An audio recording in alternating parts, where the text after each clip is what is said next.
That too first attempt. Auditing 79 marks. ഓഡിറ്റിന്റെ class ചെയ്തത് ഞാൻ രേവതി മാം എന്ന് ഇതുവരെ റെക്കമെൻഡ് ചെയ്തിട്ടുള്ളൂ.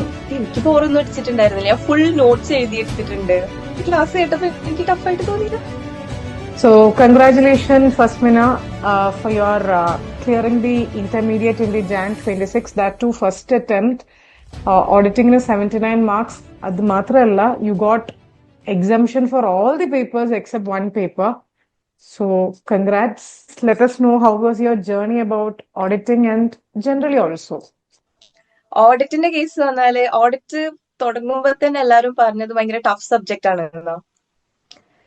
ബട്ട് മാമിന്റെ ക്ലാസ് കേട്ടപ്പോ എനിക്ക് ടഫായിട്ട് തോന്നിയില്ല. I was like it's not a tough paper. കാരണം ഞാൻ ബാക്കിയുള്ള റെക്കോർഡഡ് ക്ലാസ് ആവുമ്പോ നമുക്ക് നല്ല ബോറടിക്കും.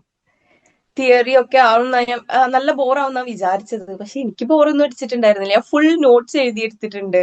തിയറി ആണെന്ന് വിചാരിച്ചു ബോറിംഗ് ആണെന്ന് വിചാരിക്കണം. എനിക്ക് ഏറ്റവും കൂടുതൽ റിയൽ ലൈഫായിട്ട് റിലേറ്റ് ചെയ്യാൻ പറ്റിയ സബ്ജക്ട് ഓഡിറ്റിംഗ് ആയിരുന്നു. പിന്നെ മാം പഠിപ്പിക്കുന്നതും ആ രീതിക്കായിരുന്നു. ഇങ്ങനെ വന്നാൽ ഇങ്ങനെ ചെയ്യണം, ആ ഒരു രീതിക്കാ പഠിപ്പിച്ചത്.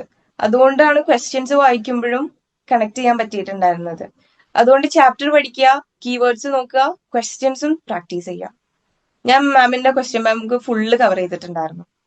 എല്ലാ ക്വസ്റ്റ്യൻസും കവർ ചെയ്തിട്ടുണ്ടായിരുന്നു. പിന്നെ ഏതൊക്കെയാണ് ഇമ്പോർട്ടന്റ് ഭാഗങ്ങൾ എന്ന് ആ ക്വസ്റ്റ്യൻ ബാങ്ക് കവർ ചെയ്താൽ മനസ്സിലാവും. Yes, yes.